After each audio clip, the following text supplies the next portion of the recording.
So this promises to be an exciting race, which is just kicking off now-ish.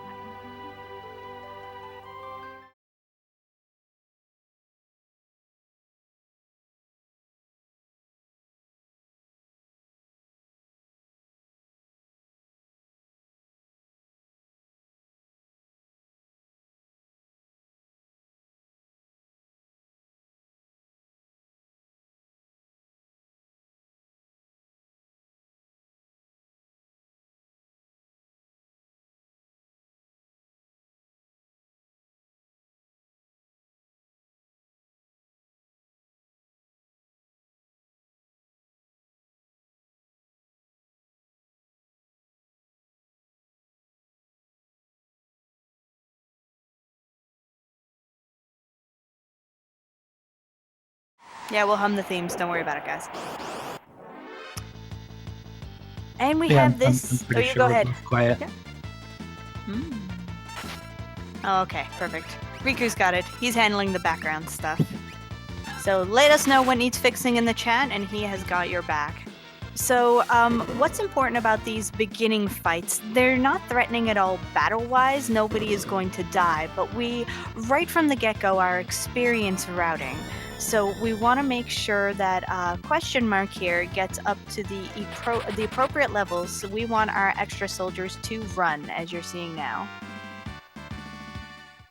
So how the running away works in Final Fantasy VI, every time you're holding down the L and R button, every character has a hidden gauge, and when it fills up to a certain point, whenever possible, the runaway can actually happen. Different characters have different speeds at which they fill up that gauge, but during animations, you can't actually run away. So what we do is we do a bioblast with Terra, one to make sure that she doesn't run away, because you can only run away when your ATB is full, and also it lets the two soldiers, Wegs and Vix, fill up that gauge during that very, very long animation of bioblast.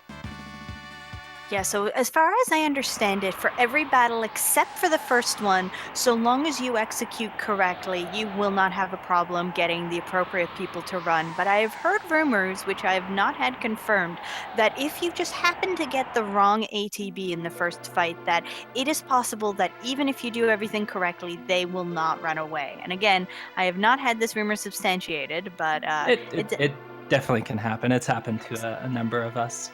Excellent. You can always play it a little bit safer and do things a little bit differently, but it's a pretty rare occurrence, and it's at the very start of the game, so it's not too bad if it does happen. But in a race, it would be pretty frustrating. Yeah, absolutely. Both of our runners getting pretty quickly to the first boss of the run, Welk. For those of you who remember from Casual, the big strategy here is don't attack the shell.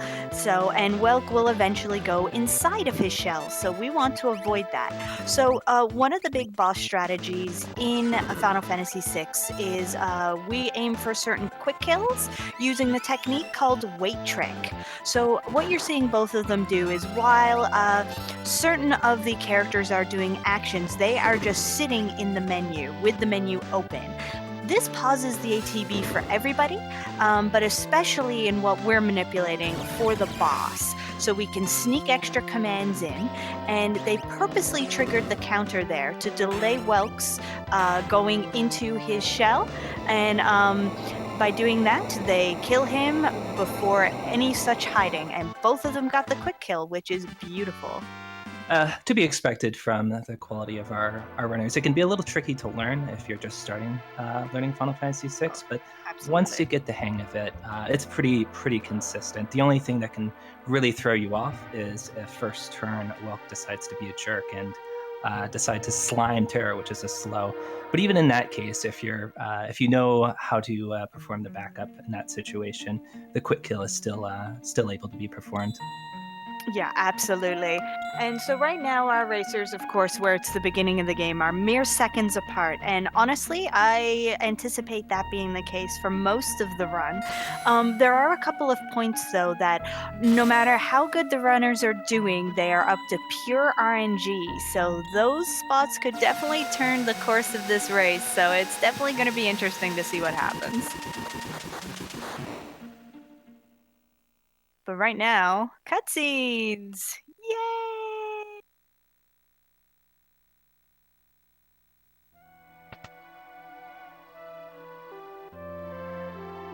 So one of the things you also have to learn while learning this run, like once you have the basic run memorized and, well, at least familiarized, you start working on the movement tech and a bit of the speed tech around that, such as holding A while moving in the direction of someone you want to speak with. That will ensure that you open the text box on the first frame possible.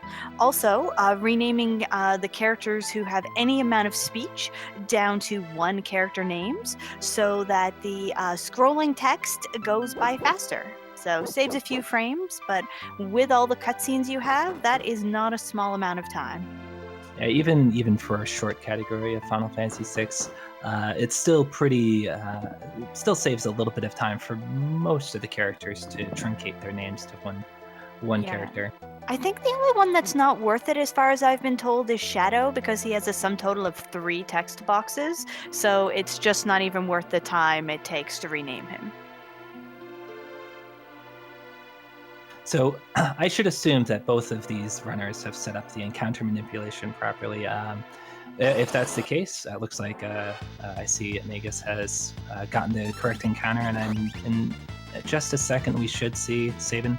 So because they get the very first encounter in the third step inside this cave, it's a pretty easy tell that they've done it properly. And that lets them be able to know exactly what steps they're going to be getting into encounters to start be able to like have a plan ready, and lets them like we have a particular seed we're looking for. I think I just knocked something over. I'm sorry. Oh, it's totally fine. I'm sure that thing likes being wherever it now lives. I think I can blame my cat on that one. So we're looking at seed 244 here, and that we set the seed up for a number of reasons. One, because the encounters that we do get into in this particular seed happen to be pretty favorable. There's also going to be some manipulation later on in the run that both of these runners should be performing. Yeah, and for this walk, we are purposely trying to get Terra up to level 6. She learns Ant Dot at that time, and it continues on with the experience routing, which cascades in levels all throughout. Because as you pick up characters, they are an average, I believe, of the levels of the characters you already have. So we are definitely abusing that mechanic. And so the step route that they're on ensures that they get all the encounters they need except for one on their path up to the next cutscene. So they just have to farm that one last encounter, which brings them up to level 6, and then they continue on with more cutscenes and shortly to pick up our next amazing character. Oh, first, more cutscenes though. Sorry, let's introduce our villain. Who is he? I have no idea who this I guy is. hear rumors that he is one of the few successful villains in a Final Fantasy series. A lot of people seem to have a particular favorite for Kefka. Aha. That's as far as I'm concerned, he's the only one who succeeds. He destroys the world. You defeat him after he's already won. So, and he's got that amazing laugh. How can you not love that laugh? Unless it gives you nightmares, and then of course you don't really love that laugh. Also, the fun fact of the day: did you know that Magitech armor is actually a status ailment? So they had to put Kefka's in a Magitech armor there because they wanted Terra in one. So apparently, for the way that cutscene is set up, it was all or none for the Magitech armor. So there you go.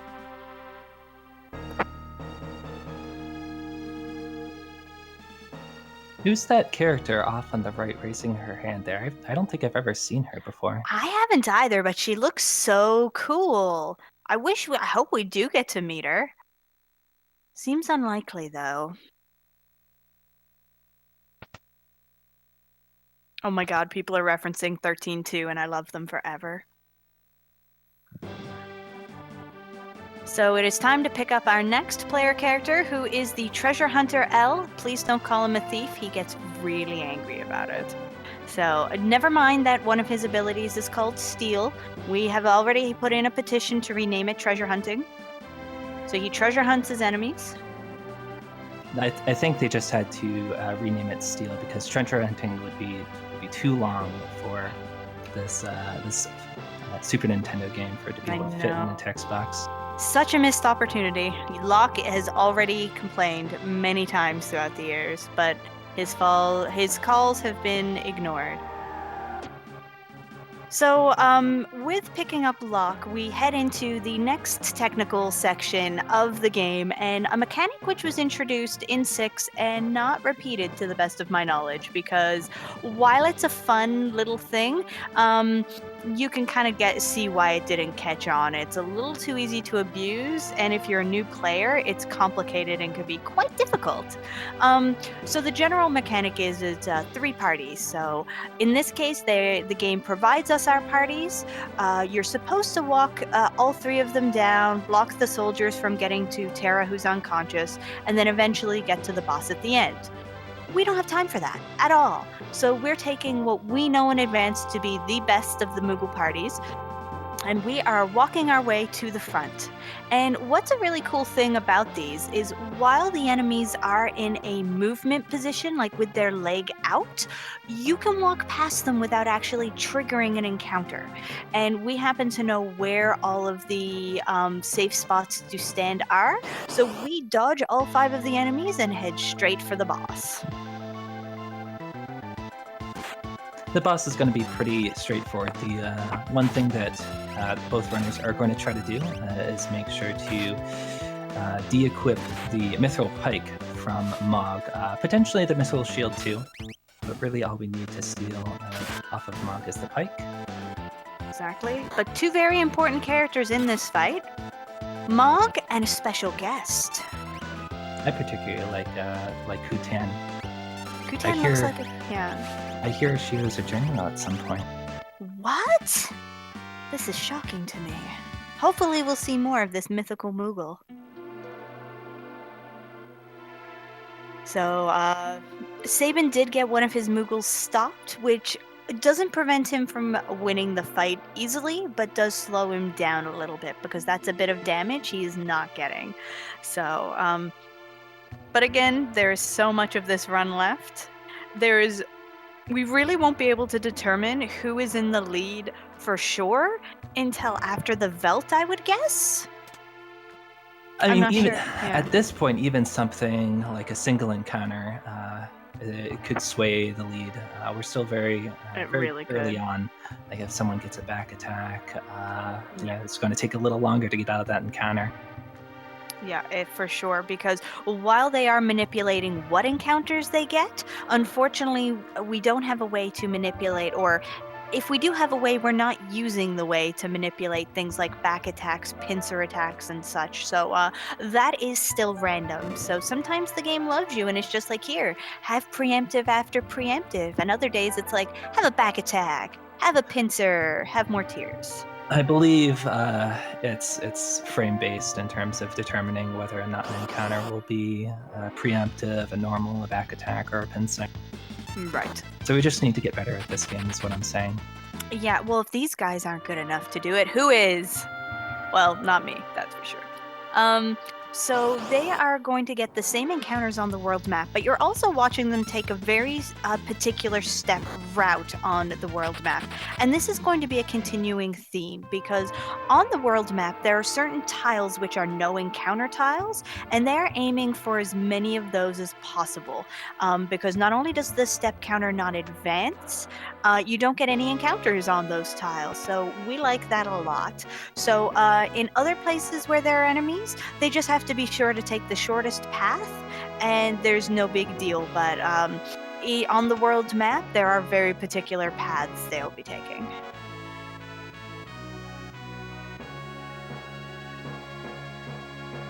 And it is time for our next player character. You guys should tell us in chat, who is your favorite player character in Final Fantasy VI? whether they're in this run or not, because for those who are not familiar, this category we're playing is Kefka Narshe, which is a, I don't want to say a beginner category, but it's a partial game category. It ends after the big battle at Narshe after Kefka runs away. So it's a good intro run to learning not just speedrunning, RPG speedrunning, but specifically Final Fantasy VI. And it's also nice and short for tournaments such as this. It's approximately an hour and a half to 2 hours long, but for these runners, definitely an hour and a half. Well, my favorite character is the character C. C is a pretty cool character. I gotta say though, player character-wise, L has my heart. Him and his treasure hunting ways. Yeah, Ultros is my favorite non-player character. I don't think anybody had to question that. I know, no one ever does. Have you ever heard me commentate? You know. Or seen my splits. So, one of the hardest parts about Figaro, I find, especially as a new runner, is just simply navigating it. There's stairs upon stairs, there's NPCs running around on chocobos. It's a kind of a maze. Even if you've played it casually and know where you're going, to do it optimally is a lot more difficult.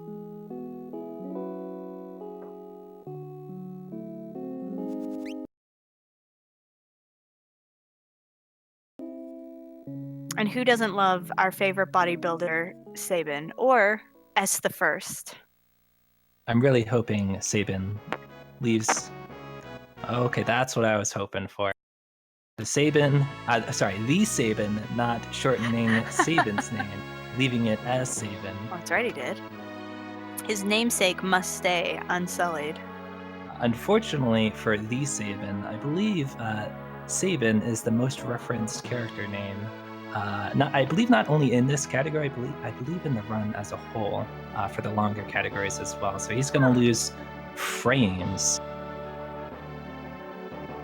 And you know what? Sometimes you've got to lose frames for the memes and the I'm swag. okay with this. Yeah, exactly. There are worse reasons to lose frames. How do we like your castle-y? There's too many guys riding around on chocobos. Your castle is tiny. It's overkill. So, and for those who have not heard the laugh, enjoy. It is beautiful. Spoilers, Riku. So do you want to talk about the cool swag that they do here? Well, if they can do it. It looks like Magus didn't quite get it off, but not even just swag for swag purposes. It does save time. So Yeah. by talking to the soldiers quickly enough, you can get them to do a standoff, and it looks like TheSabin was able to perform it. That's right, he did. It means absolutely nothing other than saving a very minuscule amount of frames, but it looks And looking hella cool. Like, look at them. They're just staring longingly at each other.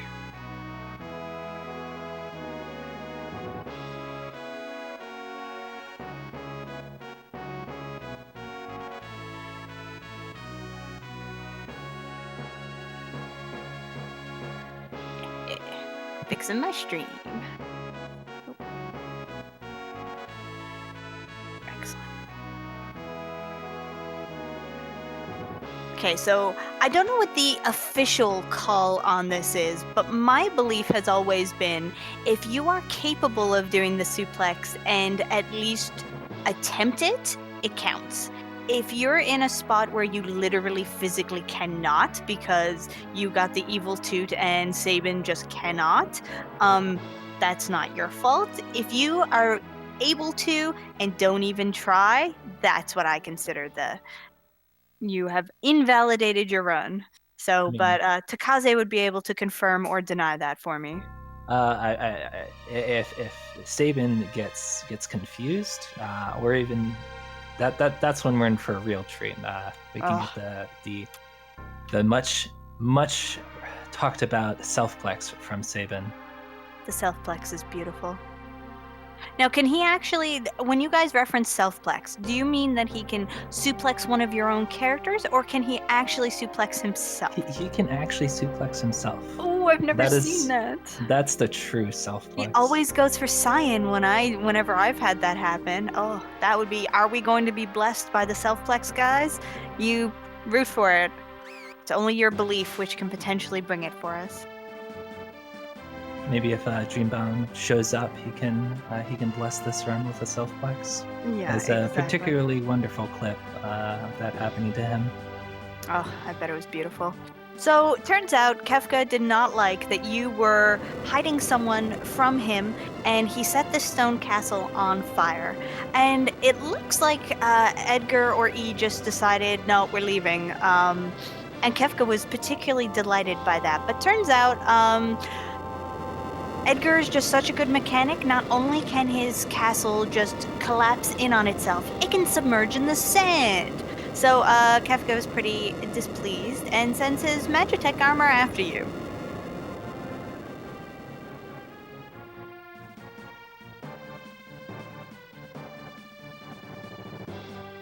I'm always confused why the Chocobos appear to be running a little bit slowly away from the Magitech armor. I think they could definitely run faster than that.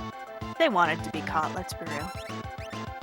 They wanted to show Kefka, oh, you're sending these guys after us? No, they can't do anything against our auto crossbow. So that is the strategy of this fight and many fights while we have E. And that is to use his ability, which is tools, and the auto crossbow he comes with. 2 such auto crossbow hits on these Magitech armor, and they are toast. What you are not going to see in these speedruns, as cool as they are, is the magic cutscene. Because it is long. I hope one person does it. Yeah, that would be pretty fabulous. Apparently, it's been timed and it is 40 seconds long, which is 40 seconds you could rather have saved and progress on. Because in a speedrun that's only an hour and a half long, 40 seconds is a very long time. So, not only it's not just that fight where it can happen, you can also get the cutscene if you use magic at any time until you have reached South Figaro within a battle. Yeah, for whatever reason, Edgar and Locke don't notice T using magic outside of battle. Like, they get cured. Like, they just... Why isn't there a cutscene there?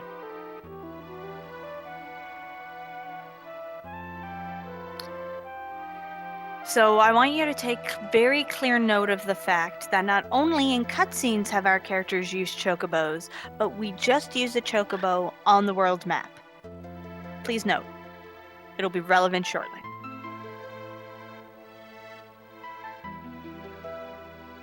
Now, what makes Final Fantasy VI runs a little different than other RPGs where you just watch everyone run away from every battle and just fight the bosses is that you don't get any experience from at least most of the bosses, if any of the bosses. So in order to do our experience routing, we do have to fight certain battles.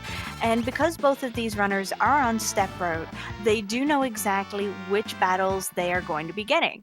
And in this case, they are going to be fighting all of the battles within South Figaro Cave. And with the exceptions of the Blearies, Edgar can always one-shot all of the enemies in here with the auto crossbow. So you purposely make sure he attacks first and set up both Terra and Locke to attack just in case one of the Blearies stays standing tall afterward.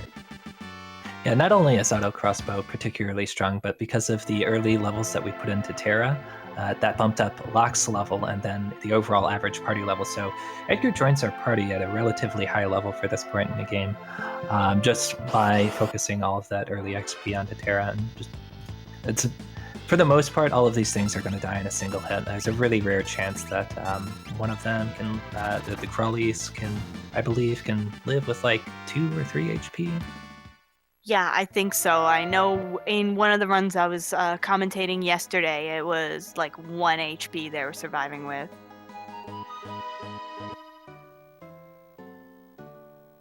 And now, 24 and some change minutes into the game, do we finally get sprint shoes. makes the run so much better. Does it? Does it ever? So we obviously equip those as soon as possible, but we also put our characters into the back row. And this is important. And speaking of important, we go to pick up a chocobo, and this poor gentleman must be very bored because he asks you if you want to learn how to ride chocobos, which I want to note again, we just rode a couple of moments ago. And he does not take no for an answer. He makes sure you know how to ride a chocobo. So it's always pretty amusing.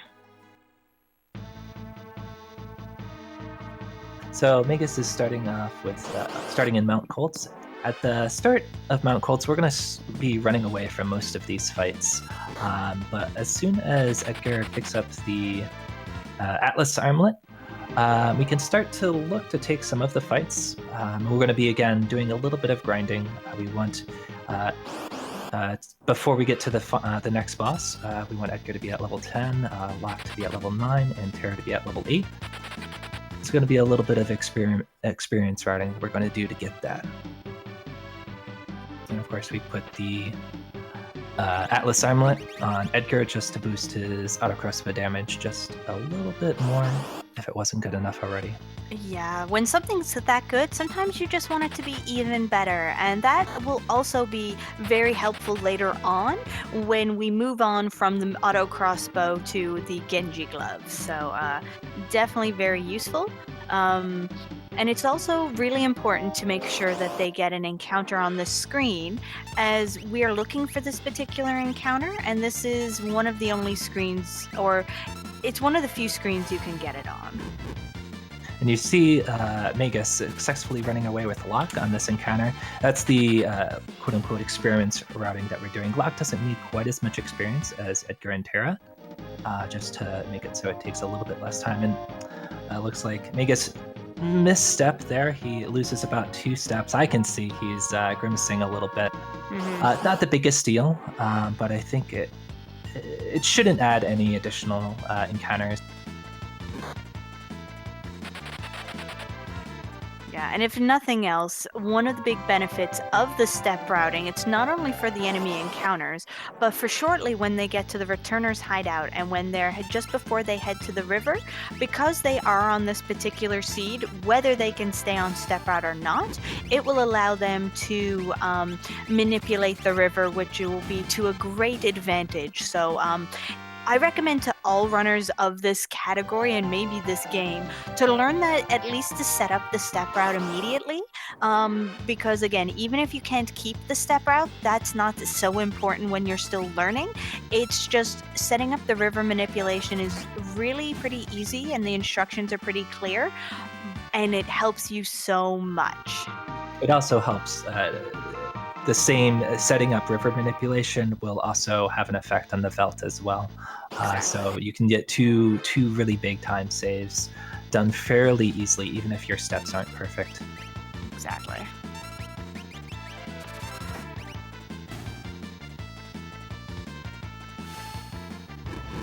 So one of the enemies you're going to see as they're going through this unfortunate mountain spiral is the Trillium. It looks like the yellow vine, and what it just did on Sabin's screen is it did poison Edgar, and that is one of the moves that these Trilliums can do, and it's really quite unfortunate because we can't leave them poisoned as they lose HP as they're walking, which we need.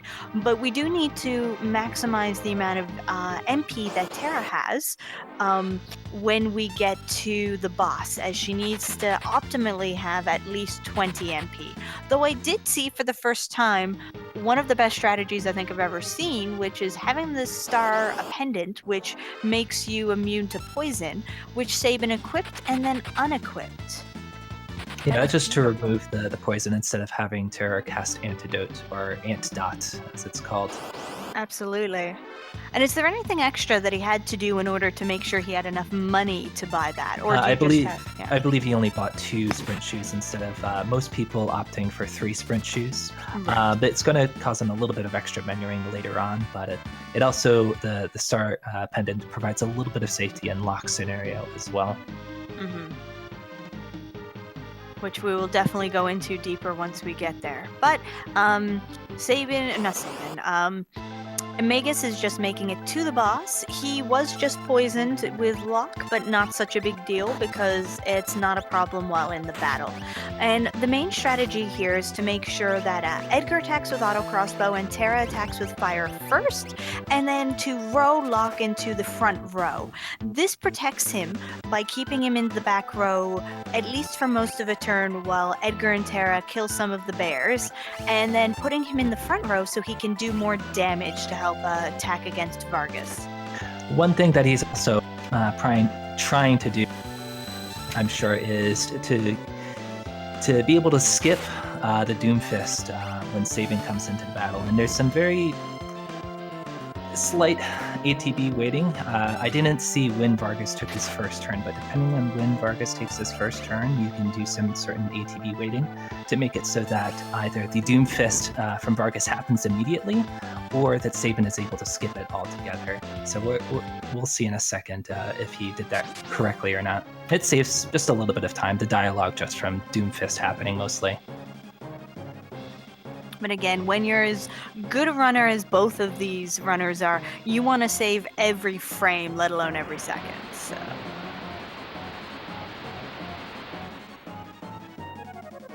Looks like he did not perform it. We'll see if Sabin can make up, TheSabin can make up a little bit of time by performing that.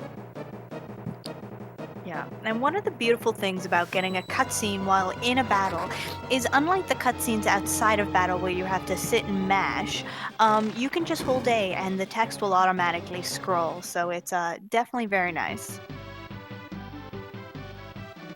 Despite not performing the Doomfist skip, the Magus is on pretty amazing time. Not only did he get a gold, but he is doing very well, and I'm sensing a PB from Magus if he keeps this up. Absolutely, and that'll put his time at the rate he's looking right now. That will put him below sub 125, which is amazing. So yeah, he's had 2 gold splits so far this run out of the 3 splits he has. So yeah, very good run from Magus so far. We cannot comment on the TheSabin splits because we don't see them. Yeah, he only has the timer up, but anything under 32 minutes for Vargas is very, very good. We saw that TheSabin did not perform the Doomfist skip either, unfortunately. A little bit of time loss, but these guys are still pretty neck and neck, and we're only half an hour into this. There's still about an hour left. Literally anything could happen. Yeah, exactly. So it'll be I always find like all of the races are really exciting to watch, the differences in what different runners do and how close the races can stick. But I personally really adore the really close races, especially in skill, like both TheSabin and Magus are. So it's going to be interesting. Not taking a safety save. One thing you see Magus doing there is taking particular steps. He wants to make sure that before he gets to Returner's Cave, he only gets into 1 encounter, and that's in part for Sabin's scenario. And as Natara mentioned, some people opt to take a safety save because if you are unfortunate enough, there's a particular NPC RNG value that if you happen to be at that, you're gonna get a soft lock. I hope we don't see anybody have that happen to them in our races, but there is the potential. There is luckily NPC staying far, far away from the TheSabin. It's like he knows. So yeah, and I haven't seen one yet in any of the races since the tournament has started, but it is just something that can happen. So you definitely, if you see runners taking a safety save outside, that's why. That's what they're trying to protect against. Nothing, any particular danger otherwise. If you're doing the encounter manipulation, as long as you're mashing good enough, it should be something that you should be able to avoid all the time. Yeah, I know. I'm someone who's a big advocate for safety saving, and I don't ever safety save outside of the Returner's Cave because I've never seen him close to me, and I will pay for it someday, but for right now. But yes, if you're not sure, you're not consistent with your running at all, or just don't want to take the risk in a marathon, please save outside. I think Magus is going to save a total 7 frames here by first talking to Bannon and then going up, getting the Genji glove from the guard up here and getting the treasures up here. By doing this and then going back down to talk to Bannon to say no 3 times, saves 7 frames. So Yeah, good job. if you do it correctly. If you don't, you lose 10 seconds. And I think you can also do it by saying no to Bannon twice and then going up. Yeah, as long as you make sure to just whether you say no once or twice, just making sure to talk to that guard before saying no the 3rd time. Mm-hmm. Or again, you can just say no to Bannon 3 times, and You'll yeah. still get the Genji glove, but you'll have to have a conversation with the guard before he hands it over to you. And yeah, it's a very, very minor time save. And I don't think most of us even bothered to do it yet. Yeah. Yeah, because it's just so precise. For most of us, it's not even worth it. But 7 frames, that's almost 1/10 of a second. Oh my goodness. Yeah, when you get as fast as these 2 runners, you gotta take every time save you possibly can. I fully expect to see 1/10 of a second gold split on Ultras from Magus here. Oh, darn tune there is. Or best be. So what you're also going to see here is they are both going to go and save, and they are going to perform the river manip as soon as they do some equipping here. And what that involves is saving at this particular save point and resetting twice.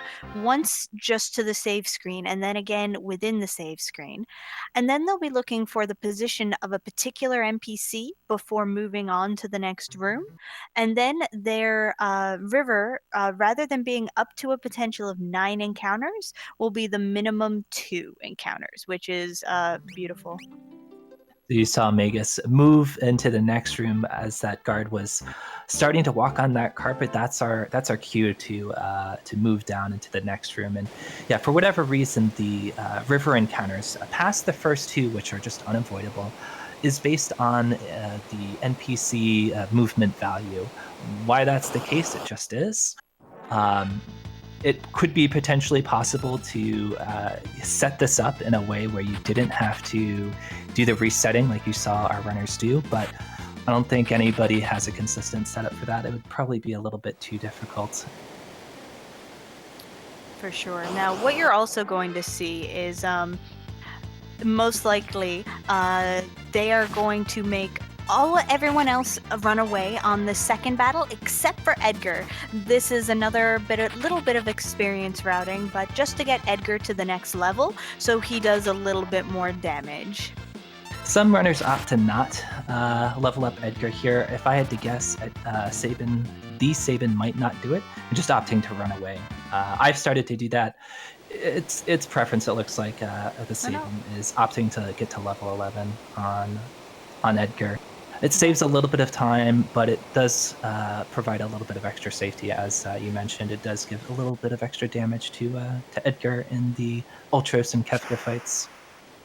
Yeah, and considering how wrong both of those fights can go, a little bit of extra damage, especially for newer runners, which these 2 aren't, of course. It's always nice to have that bit of safety. Now, I think as far as I've noticed and from my experience with the run, it seems like the 2 big run killers, fights-wise, are Ultros and Kefka. Yeah, Ultros is a very scripted fight. So it's one of those things, once you get down, the fight's going to go the same every single time. But for newer runners, when you're starting to learn it, it can be pretty easy to mess up. Exactly. And if Ultros decides to use Tentacle on everybody, which can happen if on the 3rd turn he uses Tentacles, or if he goes to Tentacle, say Terra, and Terra's dead, then he's going to decide to target everybody. And that's probably just going to straight off kill Bannon. And if you remember, Bannon dies, the run dies.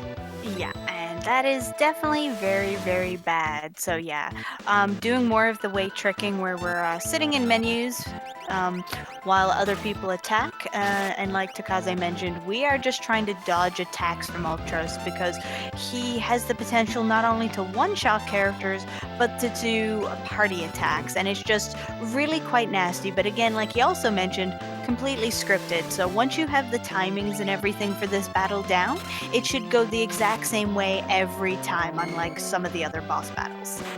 Yeah, and in this fight, we're also doing the counter canceling, similar to what we saw in the Welk fight. It looks like Magus had a successful Ultros fight. He did not save 0.1 seconds, like I was hoping he would. And how is it you save the 0.1 seconds? Oh, because he did the 7-frame time save in the Returner's Cave. Gotcha. And we did get an extra attack from TheSabin. If you have done the scripting for this fight correctly, you should never see the delicious morsel message from Actually, TheSabin uses a slightly older method of fighting Ultros, and he goes for the hoping to see Riot Blade, but unfortunately, we did not see Riot Blade. So there's desperation attacks.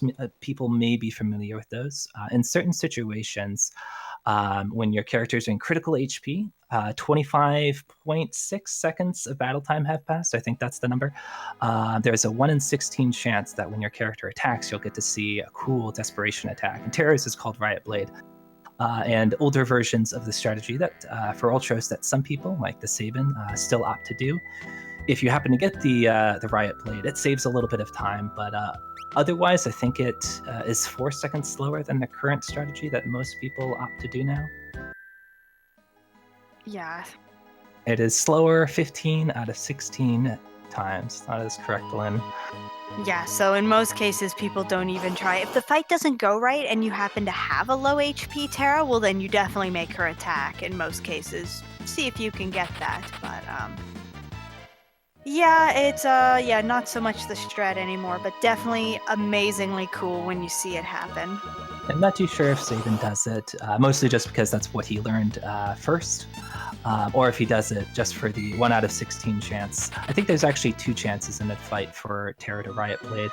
I'm not sure on that. It might only be 1 chance. Right. And you're seeing TheSabin making sure that he gets into an encounter before getting into the forest. Both runners want to make sure that they get this single beaker encounter, and that is to determine what encounters they get into the Veld, because the way the Veld works, if you remember, it can only pull encounter formations that you've seen before. So there's a formation with stray cats. If you were to get an encounter in the forest, that ultimately you wouldn't want to see, just because you would have to see it again in the Veld. Yeah, and definitely not very nice. And speaking of not very nice, I'm not a huge fan of the Imperial Camp section that they're in right now.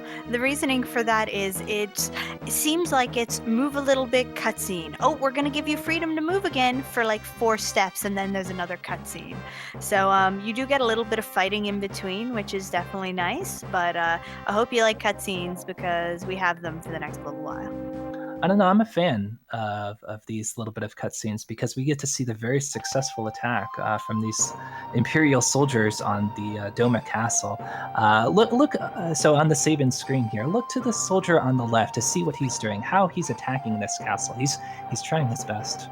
I'm not sure I've ever noticed the guy on the left. I've certainly noticed the guy on the right. Oh wow, the guy on the left is even worse. He's trying his hardest. Oh yeah, the guy on the right, he just keeps climbing the wall and falling down. It's like, guy, come on, please. So what they're doing here, that you see Magus doing, is actually putting the battle speed up to 1, which is the fastest. The reasoning for this is the strategy for this fight is we want to use Retort, which is a counter sword tech. So, I mean, Sabin won't attack until he is attacked by the enemy. So in order to get that faster, we put our battle speed up to the max speed so we can get through it faster. And I believe he did get the black belt.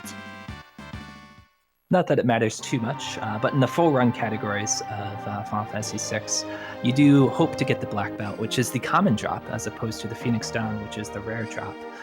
Just because we end up selling the black belt and it gives us more money than a Phoenix Down would. So, Magus changing the battle speed back to 6. It's not so important for the next 2 battles because you're just fighting them against Kefka, who in those particular battles is considered a player character, so is not affected by the battle speed. However, it's easy to forget, so you can do it as soon as you get control again. And also, taking all of Shadow's stuff, but giving his sword back, to give it to Sabin, so he is a little more defended.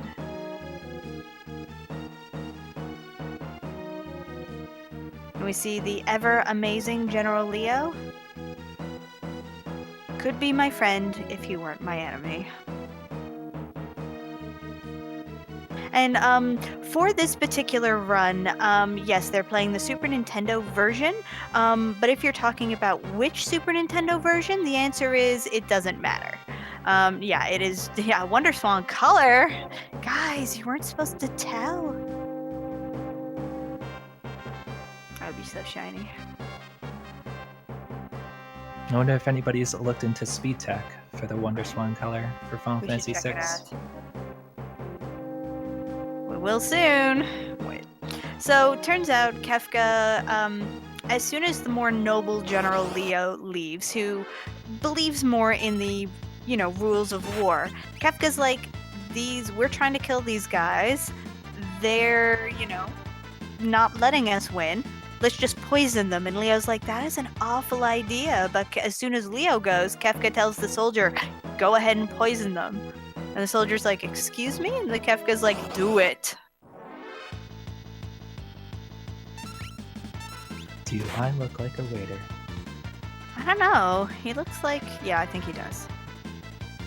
So you guys chat, let us know. Does Kefka look like a waiter? What kind of restaurant would Kefka be a waiter at? A clown one. Which would be terrifying. So this fight is kind of the first one we care about after we get control of Shadow and Sabin again. And there's not a huge strategy, you just want to kill them all, but you kill the soldiers in front by regular attacking. And we're going to throw that nice air lancet we picked up from the Returner's Cave to just one-shot one of the soldiers and either pummel or aura bolt the other one. Pummel is a little bit faster animation, but both of them do the job. Excellent. And so, do you guys like grape Kool-Aid?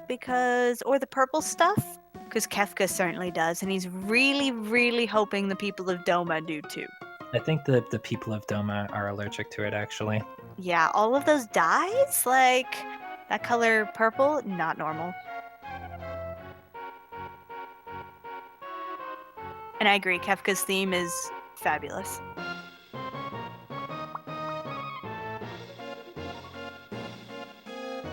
So yeah, they are having a mass allergic reaction to the purple stuff.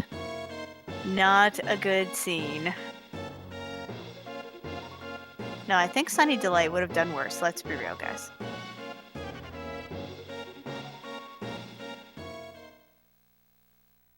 So it turns out, apparently, only Cyan and his buddy there did not drink the Kool-Aid. And there, Cyan's gone to check on the king. Because he is a noble, loyal retainer.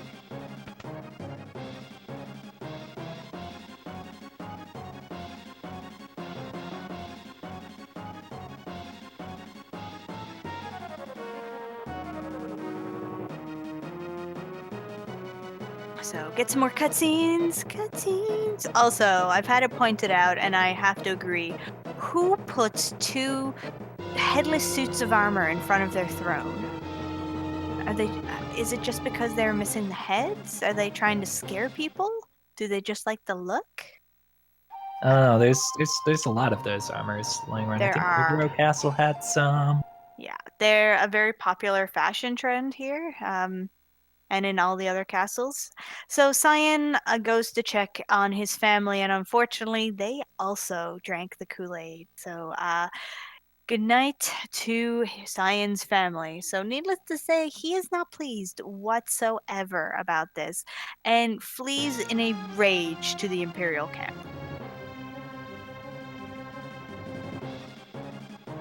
So in these fights, you have, because Cyan has gone berserk, he's uncontrollable for the next 3 encounters.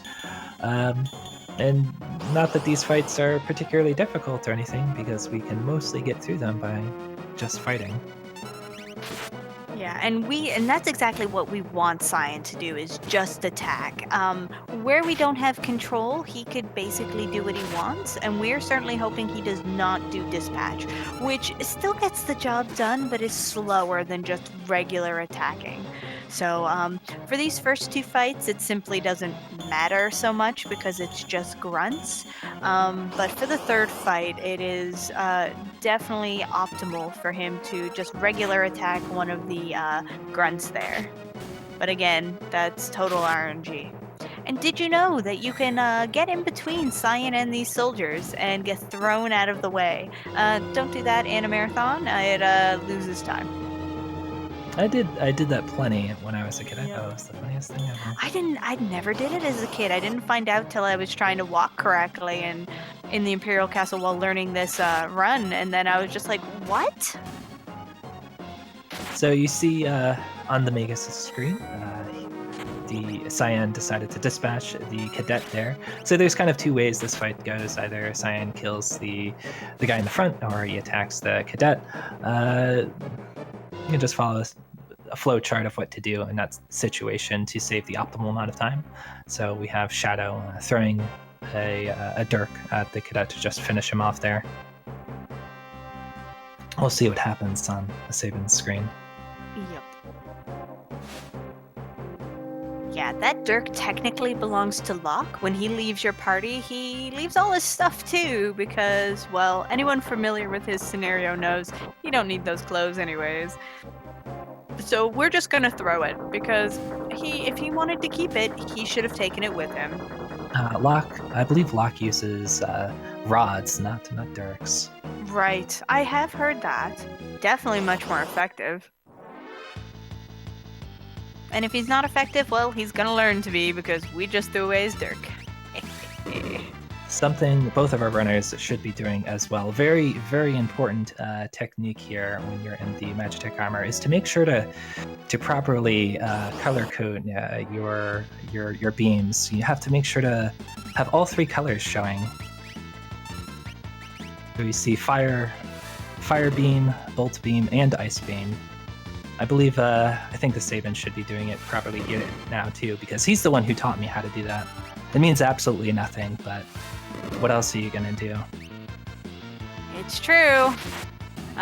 Is this actually a really great chance to do some inventory management as well, as especially for the first fight and this second fight, there's not even 3 things to attack, so you can take the time to organize, but I've seen Magus doing it as he goes along anyway, so he probably doesn't even have any he needs to do. Yeah, most of the organization is just going to be throwing away the useless items to the bottom or close, as far down in the inventories they can really make it, just because they don't need most of the items. In other categories, you might try to sort inventory to make it so that things are easy to sell. Yeah, but here you just want to, for the most part, make room for more useful items which you're going to be picking up, and keeping 1 or 2 useful items near the top for use. But otherwise, yeah, you're just moving things out of the way.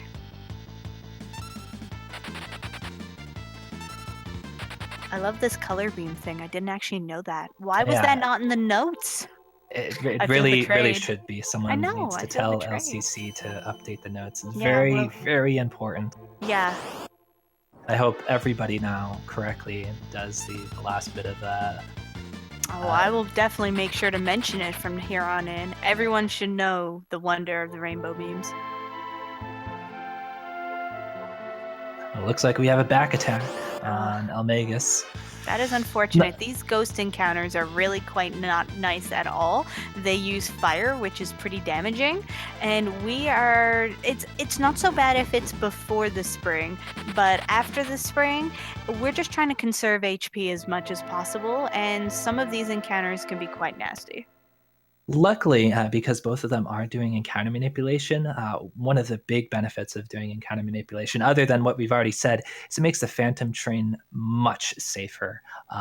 There are particular encounters like a 4-pack of Whispers that you could sometimes get into on the train that we can just straight up avoid by properly doing step routing and encounter manipulation.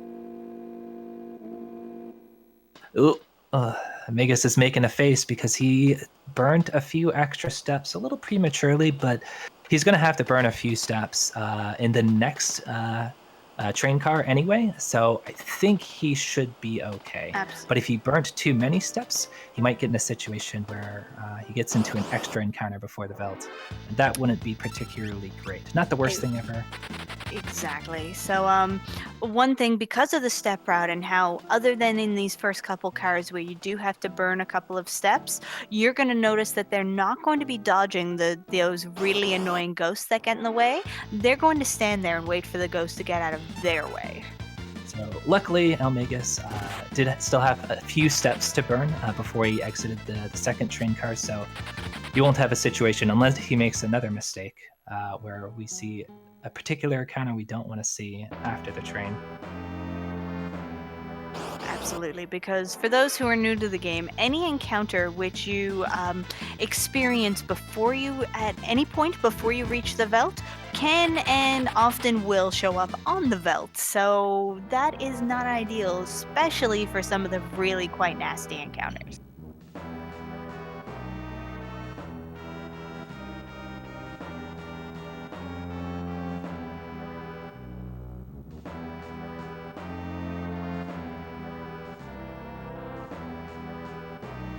So these ghosts are not really a big fan of the fact that our party is trying to escape, because our party's alive and want to stay that way, and these ghosts are like, nope, once you get on this train, there is no leaving, or as they put it, there is no escape. Nowhere to run, nowhere to hide. So TheSabin, continuing on his train of maybe good, maybe bad ideas, suggests, hey, this is a good time to test whether I'm strong enough to jump between train cars. And thankfully for everybody involved, he is. Much better than his idea to get on a random beat-up train in the middle of nowhere. If the ghosts say no escape, why can you run away from them? He just doesn't listen. Thinking face. So, very nice side attack. We like those. So we always hope for good ghost RNG because they're not very nice. Now there's cars here which we're particularly going to be dodging around and not going through, either because there's ghosts inside getting in our way, or because there's cutscenes we just don't need to see. But we do make sure to go back inside that particular car that Magus just did, picking up the earrings, because a little known fact is that TheSabin's blitzes are actually counted as magic attacks. So in order to make them stronger, you want magic boosting items, which the earrings are. Most of his blitzes happen to be magic attacks. Our bolt being the main one that we'll see from here on out. Pummel is still physical, but the particularly useful ones are indeed magic, even though TheSabin has a really poor magic stat. Yeah, so we want to give it any help we can. So the order of these switches never changes, thankfully, so very quick and easy to memorize that. And it is time for the most important boss of this run. Let's see how it goes. Will he or won't he? Someone may have spoiled it. So the official strategy for this fight is this train is undead. So what we want to do is we want to throw a Phoenix down on it, which will kill it immediately. However, what we do for the lols and the swag is suplex the train, which is beautiful, and Magus did it even with the Evil Tooth, because not everything in this game can be suplexed. There are enemies which are immune to it for generally obvious reasons, but for some reason the train is not one such immune boss. So yeah, we like to validate our runs that way. So Magus' run, valid. Let's see what TheSabin does. So at this point, I should point out TheSabin has a particularly good Twitch emote. So if you head over to twitch.tv/TheSabin And subscribe. and subscribe, you too can perform a very, very good emote. It's Sabin suplexing a train, just to spoil it for everybody. Yeah, spoilers. So it's a pretty cool emote. I have seen it. It is fabulous. So we have 2 valid runs. So good job. And as Riku mentioned earlier, they are both such top class runners that they both agreed in advance that they were both going to suplex the train. So that is the quality of runner we love to see here. And that's the emote I'm talking about. Thanks, TheSabin. See, he's taken a moment out of his run to show us how it's done. Look how fabulous that is. That is actually a really cool emote. I love it.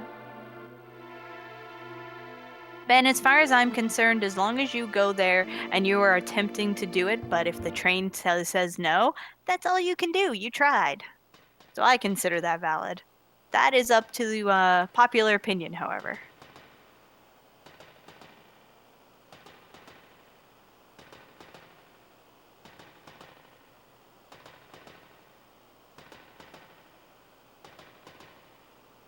So one part about this cutscene that's a little bit interesting. At this point on the Magus' screen, there's going to be kind of a countdown clock that's going to be ticking down. And during that time, you can kind of do whatever you want. And of course, during that time, we're going to try to be useful. So we're going to do a little bit of inventory management, put the earring and potentially True Knight. I don't think Magus may have not gotten the True Knight. I didn't see. Really? I thought I saw him pick it up. I thought I only saw earrings. I could have just not seen it properly. We'll see how the Rizu boss fight works because that's when the True Knight kind of matters. So depending on what situation Magus gets into, well, we may or may not see it.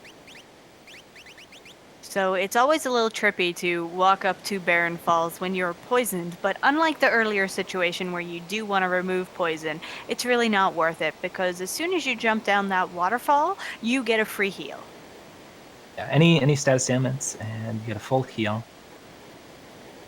And because both of them aren't doing the encounter manipulation and step properly, they know they're both going to be able to make it to the waterfall without getting into an encounter. Looks like Sabin is taking a save because there could be a potential bad situation that could happen on this fight. But there's going to be a glitch that both runners should be trying to perform to skip the particularly nasty part about this fight. And they're going to kill off Cyan at the start. And they're going to revive Cyan. And as soon as Cyan gets revived, we're going to do, he's going to retort himself. Well, he definitely has True Knight equipped. He does, okay. A little bit of safety there.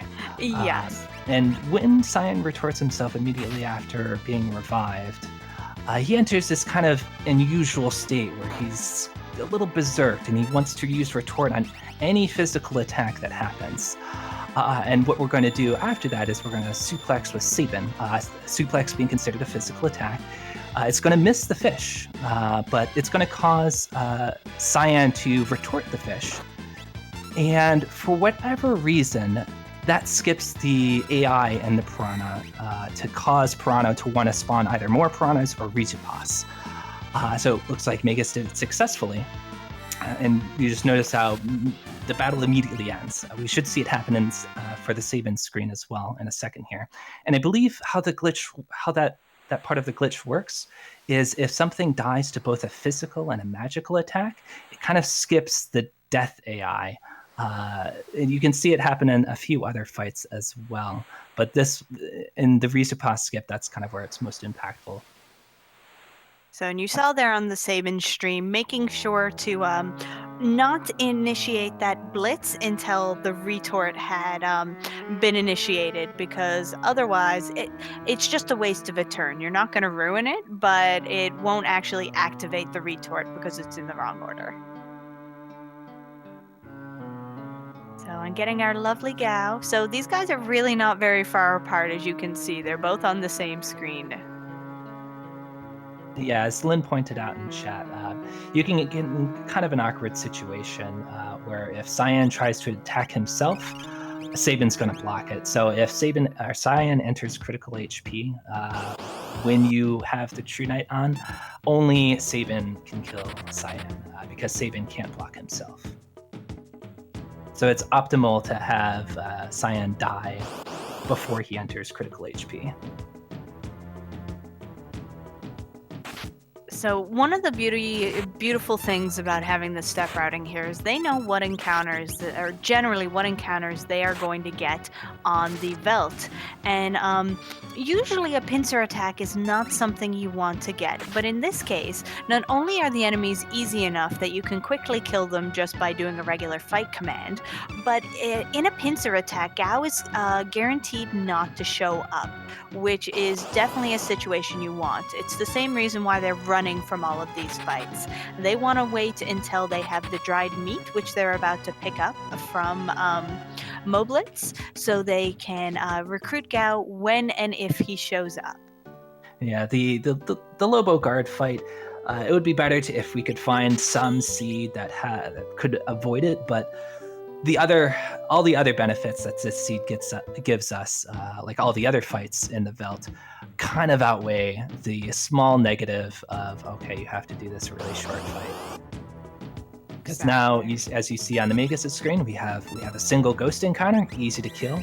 Next is going to be a single bomb encounter, easy to kill. Unfortunately, on the eLmaGus screen, we didn't see Gao show up yet. It's a 5 out of 8 chance of Gao showing up on a fight that he's eligible to show up. And ideally, he shows up in the first 2 fights. Yeah, I believe there's 3 fights on the way, because you're walking towards the cave where the Serpent Trench is anyways. So are there 3 fights on the way? He has to burn a few extra steps, as we're seeing here. It's not the worst thing ever, but this 3rd fight is kind of a long fight, because as you see, it's a 4-pack encounter. It doesn't take too long, but if you're going for a particularly good time, you really want something in under 2 fights. And we'll see it if the unlucky happens to eLmaGus here, if he has to grind for a 4th encounter. This is why we decided to call the second Kefka at Narshe race, "Wherefore art thou, Gao?" Yes, someone's going to point out that wherefore does not mean where. We know. Yeah, we know, but it sounds great, guys. Just go with it. So yeah, Gao, he can't be manipulated. He just shows up whenever. So, you know how there was a bit more of a gap between TheSabin and eLmaGus? That gap has been substantially decreased because they are both in the Gao, recruiting him right now. Though I believe Sabin is not quite to the cave yet. So, but he did save some time because he did not have to farm extra encounters like eLmaGus had to. So, but yeah, you saw just how being a little unlucky, even though eLmaGus had some pretty substantial luck early on, it kind of caught up to him. The gap is much closer now. Exactly. And, still, at this point, anything could happen. We still have the Serpent Trench coming up. And everybody loves us some Serpent Trench. And you know what we love happening for the Serpent Trench, though? We really love it when Cyan dies. So the reasoning for that is, as explained right at the beginning of the run, every character has their own individual run gauge, which they have to fill up before they can run away. And the programmers decided, I guess, because where Cyan is just a noble knight or a samurai, he wouldn't just run away easily. So he has the longest gauge. So by him being dead in the Serpent Trench, it means everybody else gets to run away faster. Yeah, it's unusual. For whatever reason, they decided to give all the. I think they decided it on age for the most part of who would run slow. So all the old That also people, makes sense. Strago, Cyan, Bannon, as we'll see later on, all have really, really slow runaway gauges. But then all the younger characters like Locke, Shadow's an exception. Okay, he's a ninja. Ninjas are exceptions. Yeah. Also, everybody should be posting Kappa in chat right now. Do we Yeah, see we that? definitely want Kappa in chat. Guys, get your Kappa on. Kappa. I can't actually see if people are posting Kappas because I have We chat. had one Kappa without us asking, and now we've got a few people joining in. Okay. Oh my I God, guess Kappa we kind of Ross. dropped the ball a little bit. We We should have did. warned people ahead of Kippa. time to get their Kappas ready. Kippa's not Kappa, guys. We like all the different Kappas though. Kappa Claus, the kitty Kappa, or whatever is Kipo. Counts enough. So, Gao has lured you to this cave under the pretense that he has a shiny, which is totally going to be useful to you. Turns out it is. His shiny is a helmet, which will allow all three of you to breathe while underwater somehow. Let's not think about the mechanics of that. Please suspend your disbelief. They're going underwater and will now be able to breathe, is the important thing. I mean, we live in a world where magic and these strange technology things are possible, but people question how can they breathe with one helmet? Right? These kappas are so beautiful, I cannot even.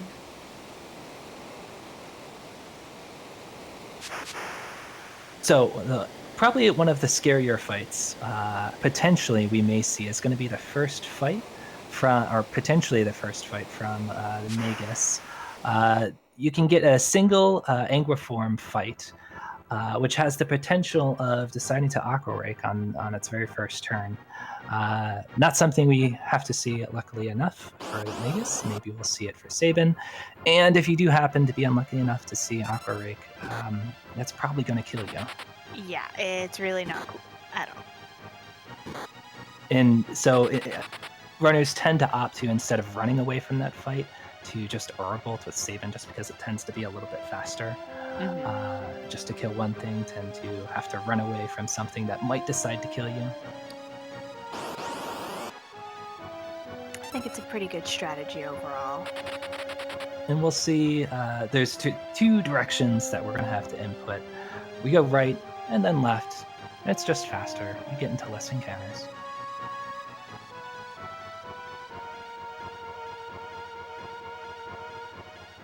So we're definitely hoping for good encounter RNG for these guys, whether it be preemptives or side attacks, anything to make it easier to run away. Magus is having some pretty good luck, so the game is kind of forgiving after having to farm a third Gao encounter, throwing all these side attacks over to eLmaGus. Something we haven't mentioned yet, because I don't know if it's really come up, are the fast preempt runaways. I'll try to bring it up if I happen to see it, but in some cases, even though you get a preemptive attack, sometimes not all the characters run away at the same time. It takes a little bit of extra time, but there's something you can do to get them to all run away quickly. So I just mentioned it, and it happened to TheSabin. So even though it was a side attack, you saw Gao kind of stick around a little bit there. I don't know the exact science behind it, but there's certain things you can do to get all characters to run away at the same time, depending on the formation. If it's one enemy formation, you just do defend as you're running away. But if it's two, you have to do something else. So you have to kind of perform an action, but then pause a little bit. But if it's three enemies or more, then you don't have to do anything special. So we see Magus sold his black belt, which he got, picking up smoke bombs, or not Magus, that was SabIn, and also picking up a mithril pike. That will allow him to skip a room full of Moogles to pick up the rune edge, so that'll be important later on. And now we're going to see some really neat stuff happening in Magus's screen with Locke's scenario. So for those of you familiar with Locke's scenario, usually he has to run through South Figaro, changing outfits and generally being sneaky. Well, he proves in this run just how sneaky he is by sneaking past a guard right next to him and leaving South Figaro immediately. Oh. Any extra characters in here? Don't need them. Probably not. We didn't skip anybody in the way. No. So, and it's for encounters like what Magus has right now, which is why we pick up those smoke bombs. Not only does it mean we don't have to fight any encounters from here on in, it means even in pincers, we can still run away. Something you saw both runners do is move Locke to the second position, and that's mostly for a particular encounter, the ones with the bears. If you happen to get a pincer attack and the bears decide to, I believe it's called gouge you from behind, if you're in first position, you'll be facing away from them, and the gouge will probably just kill you. But if you're in the second position, you're going to be facing the bear, so the gouge isn't going to kill you. So small little bit of optimization just to avoid a potential game over. And whatever of those you can do in this run is super important. Like going out of your way to pick up that thunder rod. We hear Locke has decided he doesn't want to use dirks anymore. Those knives, and daggers just got pesky. He likes the way these magic users do it, and he's going to use a rod from here on in. So if anybody's played Final Fantasy V, we probably used rods a lot. And rods were pretty darn good in Final Fantasy V. Yes, they are. They're very much arguably better in Final Fantasy VI. So they happen to do max damage at all times. Also, they pierce magic defense.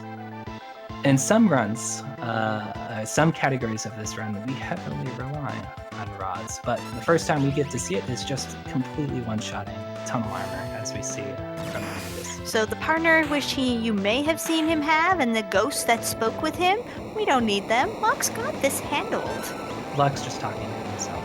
Yeah, he's getting a little sick of being by himself here, so he'd rather talk to himself rather than be alone any longer. But don't worry, he's about to see his friends again soon. And you saw TheSabin get a little close to dying. Luckily, he did have Locke in the second position, as I mentioned earlier. Otherwise, something bad might have happened. We don't want bad things to happen. It got a little close. Yeah, luckily, but he's good. He's fine. So when you're playing it casually, of course, that fight, you're supposed to rely on the mythical Celeste's runic ability, which draws away magic. But yeah, as you saw, we didn't need that at all. Who is Celeste? That's why mythical. Because I don't know who they are. I keep hearing the name, but I've never seen proof that they exist. So back in Terra's scenario, we have returned to the river, which we so thought we had left. And unfortunately, any amount of river manipping is gone. So you just have to deal with these few encounters. And in most cases, it's totally fine. And again, another reason why we get the smoke bombs. But occasionally, we still have that problem with Bannon, where if he dies, it's game over. So that can be a little bit scary on the river on occasionally. And what you did see SabIn do was, while they were in the animation for the smoke bomb, immediately equipping that second mithril pike onto Edgar. So that is setting up for the final battle of this run. As it gets closer and closer towards the end, Magus still does have his lead. And at this point, it's going to be pretty difficult for TheSabin to be able to catch up. But the final fight with Kefka in this category is nothing to laugh at. It's actually a pretty tricky fight, especially when you're first learning it. It really is. I do expect both of our runners probably won't have a problem with it. but it can still be pretty deadly if you make some simple mistakes. Yeah, it's very time sensitive, and we're trying to avoid Kefka's third attack, as it's random between a few different moves what he can do there, but a few of them can be quite damaging, and one of them can be absolutely deadly. So the strategy here is just, again, run away from anything they encounter. No more experience is needed, just speed.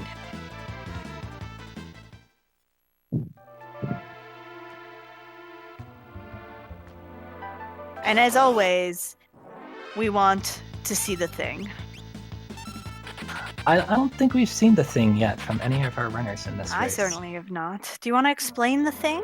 I don't exactly. Basically, the way it works is skipping event tiles. So by performing certain menu actions and starting to walk in certain directions, you can skip. Instead of having to wait for all the soldiers to pass, you can basically charge right at them and basically walk past them when they would normally trigger an encounter. Yeah, and it's for the amount of time you save by being successful versus the amount of time you lose for failing, and the high rate of failure because of how precise it is, you don't see many people doing the thing anymore, especially since it's not particularly required. But it looks so cool when you do it.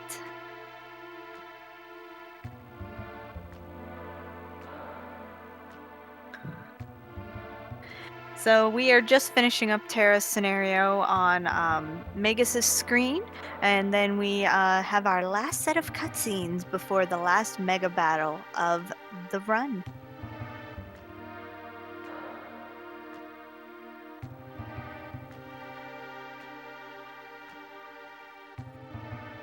So I think the only big difference between the two runners in terms of their quote unquote route, Sabin decided to go with two mithril pikes. I think eLmaGus went for the rune edge, if I remember correctly. I Is that right? believe so, but I didn't actually catch it exactly. I guess we'll find out when we happen to see the Kefka fight.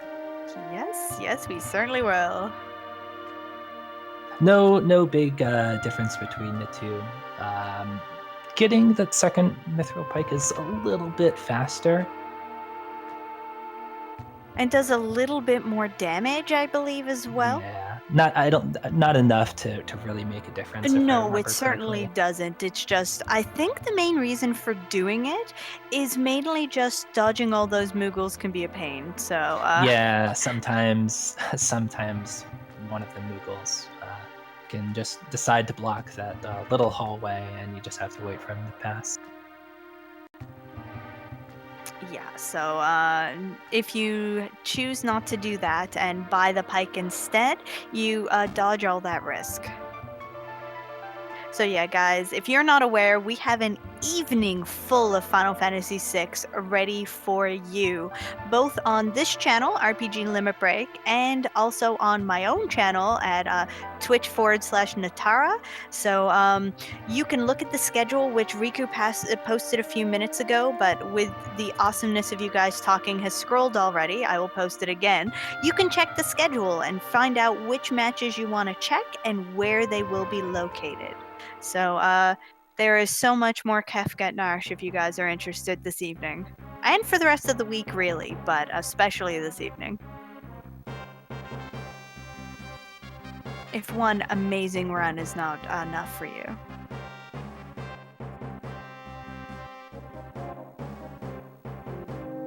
But for now, everyone is introduced to each other. Hello, we're all friends. Hi, I'm a Moogle.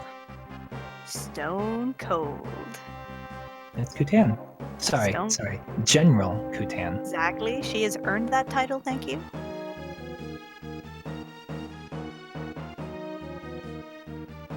Apparently, Kutan was born with a gift of magic too. Ugh. Not that we ever see magic from Kutan, so No. Kutan is clearly a liar here. Yeah, sounds about right.